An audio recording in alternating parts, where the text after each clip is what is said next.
I think world-class founders are obsessed, almost to the point of being unreasonable. Great founders are so deeply engaged in the problem that they're trying to solve that to anyone else around them, it feels beyond anything of reason. Craig Shapiro is a world-class investor who invested into companies like Kickstarter, Reddit, and Lyft. The best founders, they take feedback, and yet they see things.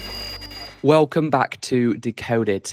My name's Alfie, Whattam, and this is the show where I speak to experts about what it takes to build great teams and companies. Make sure that you click the follow or subscribe button for more great content like this, and I hope you enjoyed the episode.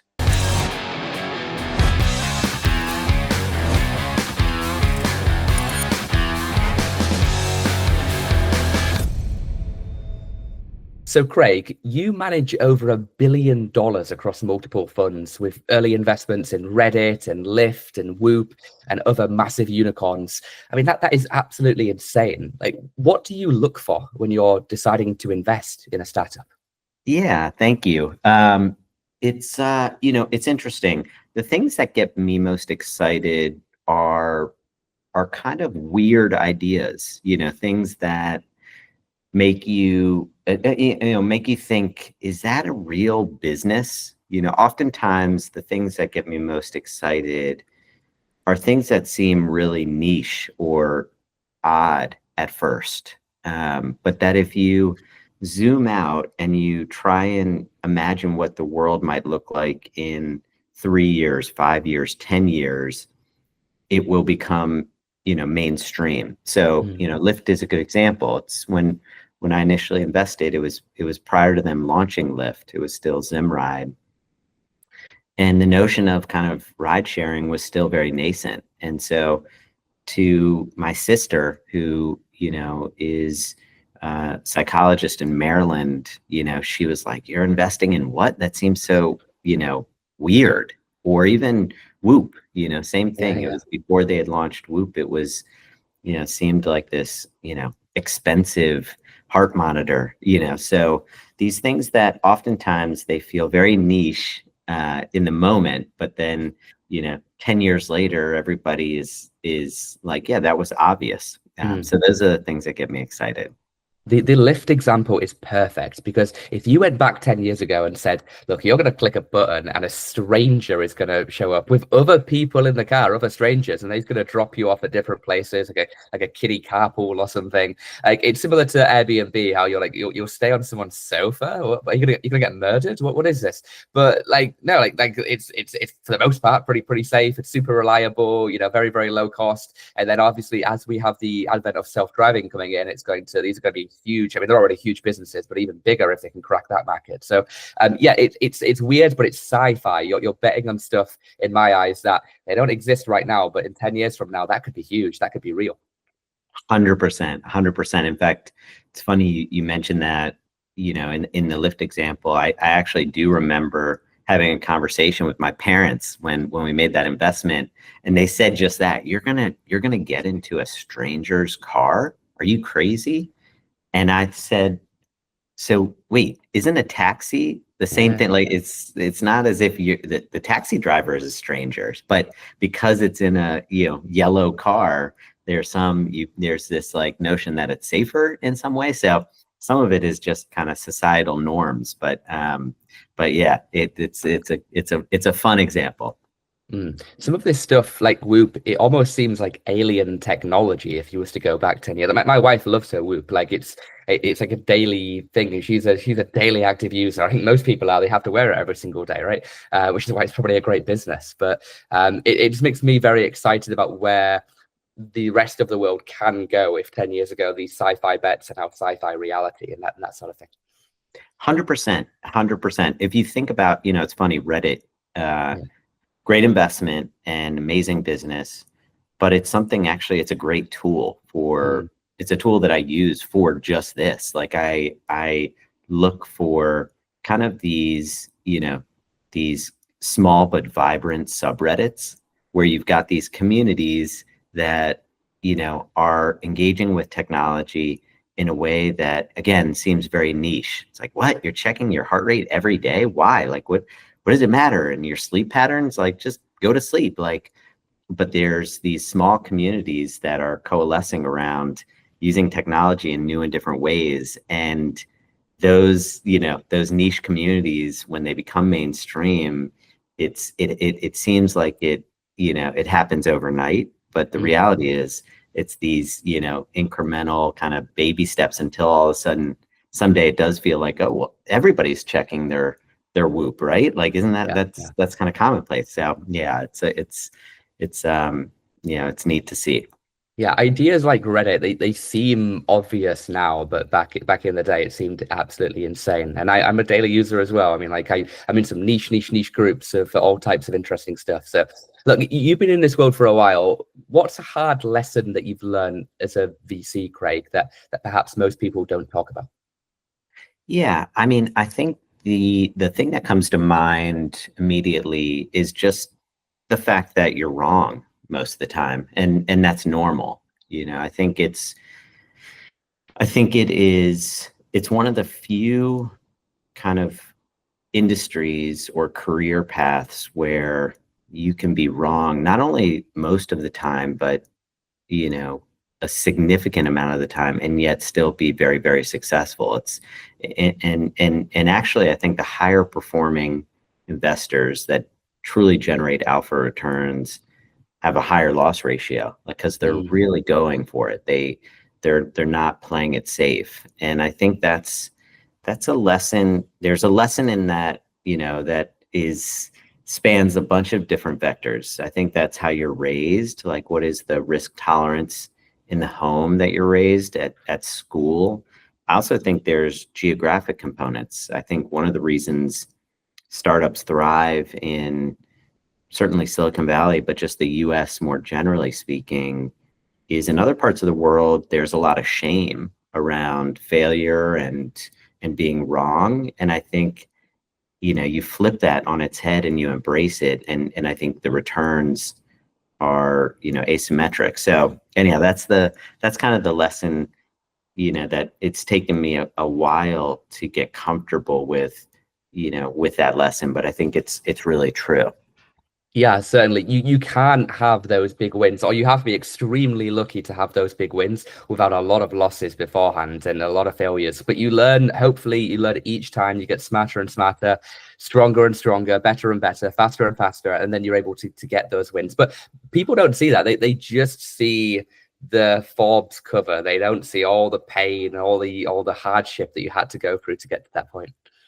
100%.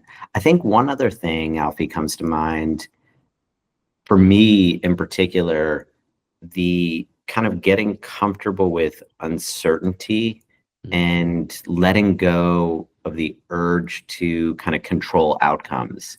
I think I'm somebody who really likes control. It's one of the reasons why I wear a Whoop. It's like, it gives me a sense of, okay, if I can improve my sleep, it's going to give me more energy. Like, these tools that create a sense of control and controlling outcomes.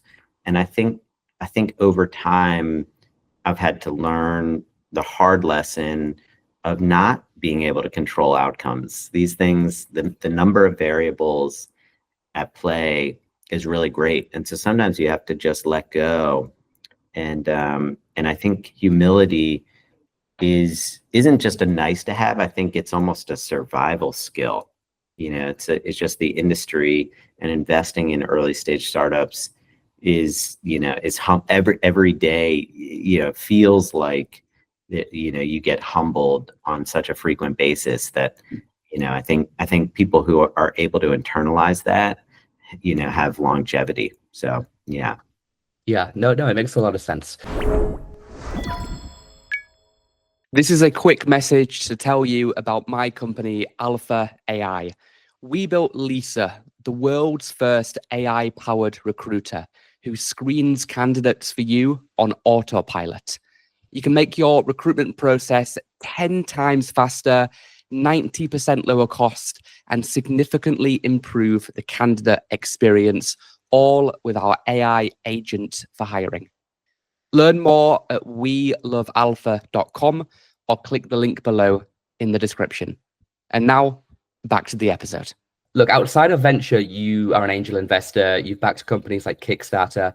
So you've worked with both on the fund side and personally, you've worked with some of like the most successful investors in the world and some of the most successful founders of all time. So in your eyes, what separates like a world-class founder, like one of the legendary ones, as opposed to the vast majority that they just don't quite make it? Yeah, I think what immediately comes to mind is just pure obsession. I think world-class founders are obsessed, almost to the point of being unreasonable. In addition to Kickstarter, I was an angel investor in Facebook, and I think like you see it now, however many, 15 plus years later, there's just the great founders are so deeply engaged in the problem that they're trying to solve that to anyone else really around them, it feels, beyond anything of reason. And I think it's interesting. I think, the best founders, they take feedback, but they don't really get knocked off course. They're able to kind of take lots of different inputs, including some critical ones, some praise, and everything in between. And yet they see things that others can't. They're able to navigate through environments where, going back to kind of the notion of uncertainty, I think the greatest founders that I've had a chance to work with are able to navigate through those uncertainties, in ways that kind of make you believe. As an investor, I think really good founders work hard. You hear this moniker of like, oh, well, that founder would run through a brick wall. And I think that's, there's something really wonderful about that. But I think the great founders transcend that into, making those around them really believe in the mission. It's that reality distortion field. Like you have to convince the early investors, but also the early employees, the early customers. Like when you don't really have a lot, like a product which doesn't really even work that well, or you don't have many big logos yet, like how can you convince people that the impossible is real? And that obsession that you talk about, it's so true, because if you're going after a market, whatever market, and you're not obsessed, but the competitor is, who's going to win? I mean, you might have the work-life balance, and you probably are going to be happier and maybe healthier, but you're not going to be the winner. And in the game of venture, the winner, I mean, they don't take all, but they take most of the market. So the power law it's true, for better or worse. Totally. You see it time and time again, and it's funny because it's something that gets talked about, obviously many blog posts about it, but it's real. So yeah, it's a blessing to be able to work with great founders, because it teaches, as an investor, you get to learn and kind of, experience some of that journey. So yeah, it's great. So you must have like met thousands of founders, of your career. So you've seen people go off and do extraordinary things. You've seen probably the vast majority of them, it doesn't work out and they fail. So what's like a common mistake that every new founder should avoid when they're launching and trying to build their company? Yeah, a common mistake. Gosh, I mean, I think the most common mistake that comes to mind is a founder who tries to please everyone. I think the temptation is real, particularly when you're taking investment from angels and venture funds and others. You take on the responsibility, and then you've got employees, and you've got co-founders, and you've got advisors, and you've got customers. And I think it's human nature to want to kind of please all of those various constituents. But the reality is that really just waters everything down. I think the best founders kind of pick a direction, they stick with it, and really just accept that not everyone will get it, at least at first. Kind of going back to our earlier conversation, about some of those niche ideas, if you spend all your time trying to convince others, no, it's going to be safe getting into the car. And I know that sounds crazy, and you're going to burn out. And Yeah. I think the temptation and the mistake that a lot of founders make is that kind of trying to please everyone when, if they just put their head down, they continue to ship great features and great products, like, that's going to be the quickest path to kind of getting others, on board. Do you think that advice also applies to the customers themselves? Because most VCs would say, build something that works, and then speak to the market, and then adapt and iterate and build around what they need. And I think that is very true to an extent. But when you start getting very pulled in completely different directions, and it can be hard you kind of want to build something that works for most people rather than trying to build 20 custom versions of the same products. But like, what are your views on that? Do you think, because the way that you answered that question was very much from the mindset of an investor giving advice, do you think that also applies to customers as well? It's a great question. It's a really great question. I think the best founders oftentimes are building products with themselves as the kind of prototypical customer. And so in that sense, I think trusting your instincts as a founder and leader of the organization is kind of the primary kind of mode of operation. But customer feedback is really important. So, there's always a balance. I think if you're not paying attention, if you're not listening to your customers, you're likely going to miss out on some really key insights. There's some kind of, I think there's a mythology around like the best founders just tune out all the noise and just execute. And I do think that's a mistake. I think keeping an open ear to your customers is so critical, particularly early on. But the really tough decisions, you're going to have to look deep into your gut and make some hard calls. And that's where I think a leader of an organization, what separates kind of good from great.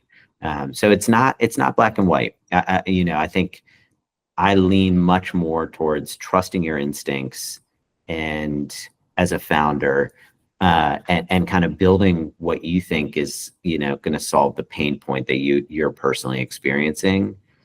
But finding ways to include customer feedback in that feedback loop, can be accretive. So it's not, there's a little bit of nuance in there, but I would say, generally speaking, the best leaders are ones that are building for themselves. They're solving their own problem, basically. Right? Yeah, exactly. Before all of this, Craig, you have quite an interesting backstory. So I heard you were really into graffiti as a teenager, and you actually said that in a way it got you into tech. Like I don't hear that much. I don't think I've ever heard that in like 200 episodes. I get a lot of people that are interested in athletics or video games. That's like super popular, but I'm very interested in people's backstories. But like, tell me how this happened. Like, how did you get into graffiti? How did that get you into tech? What's the lore of this? Yeah.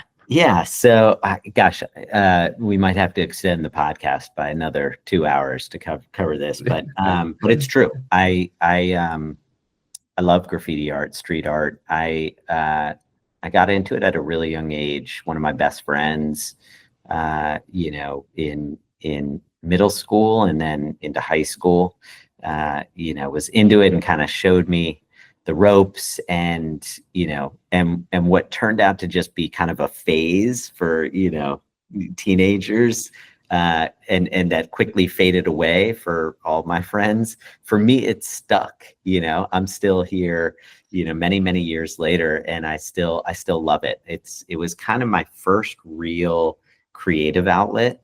And, somebody who kind of grew up in a really creative home. My mom is an artist, and, graffiti was kind of the first, I guess, place that I could, express my own creative, thoughts and ideas. And it gave me, a chance to kind of see the world differently. It was as a teenager kind of breaking a few rules. It was to experience the highs and lows, to figure out, my comfort level. Like there were so many lessons in this, like, very silly, exercise that, always felt like it was with a purpose, though, for me at least. Like it wasn't just about, painting something, but it was more about, creating something new. And I think that same kind of curiosity and urge to build something led me into tech. Like it's, just on a very practical level. Initially, I was taking photos of some of the graffiti art in and around Washington, D.C. And I wanted to scan these photos, like get digital copies of them. But the storage, these were, high resolution photos. And back then, storage was really expensive. So I was like really early to get a zip drive. I don't know if you remember these things, but early on, that was, finding ways to kind of store digital photography. That was kind of my first foray into technology and understanding computers and storage, and it just kind of snowballed from there. And it's funny, I think about Collaborative Fund really, as a creative outlet today. Like so many of the things that we've done over the years, Alfie, like, we partnered with Sesame Street, for example, to create a vehicle to invest in, early childhood development. We recently launched a residency program in Brooklyn focused on consumer AI. We've done all of these. We partnered with, Pharrell to launch a newsletter. We worked with Stella McCartney on kind of a sustainability initiative. All of these are in a way, they're experiments, and they're not too different from that, mentality of early days in graffiti art, and just trying new things, seeing everything that you do as being somewhat ephemeral. It's going to come, it's going to go, and leaving your mark. I mean, there's so many lessons, and I think most venture funds don't approach it in that way. There's a very kind of, proven playbook. You raise, certain size funds and you get certain size ownership, and it's this, kind of tried and true path. And for me, Collaborative Fund has always been kind of a creative outlet. So it's a bit different. I love it. I don't know much about graffiti other than like the great Banksy art that we have in the UK, but I admire it, and I think it's really, really cool. I mean, like it's certainly the most impressive type of art that I've seen, and the reason I love it is going back to that point that you mentioned, in that it's not forever. Like it comes and it goes, and that's part of the process, which is a little bit different to like a Mona Lisa that's been hanging there for 100 years or something. 100%. Yeah, Alfie, when you come to New York next, I'll take you on a little tour. Yeah, please do. Cool. Craig, this has been super useful for people that are in startups, that are in investing, even people like that are interested in graffiti, I guess. But for people that have enjoyed this and they want to learn more, where should they go? Is it your LinkedIn, X, the fund's website? Where should you direct people to? Yeah. LinkedIn is always easy. That's like if you're in the tech world or startup world, LinkedIn is definitely the easiest. And yeah, would love to connect. So about any and all things. Amazing. Thank you, Craig. Thank you so much for watching. Make sure that you click the follow or subscribe button wherever you're watching, and I'll see you in the next episode. Introducing Lisa, the world's first AI-powered recruiter. She's an AI agent who works 24/7, screening candidates on autopilot, conducting interviews in 30 different languages, uploading all the best candidates to your applicant tracking system. Hire 10 times faster at 90% lower cost, and significantly improve the candidate experience. Visit welovealpha.com to start your free trial now.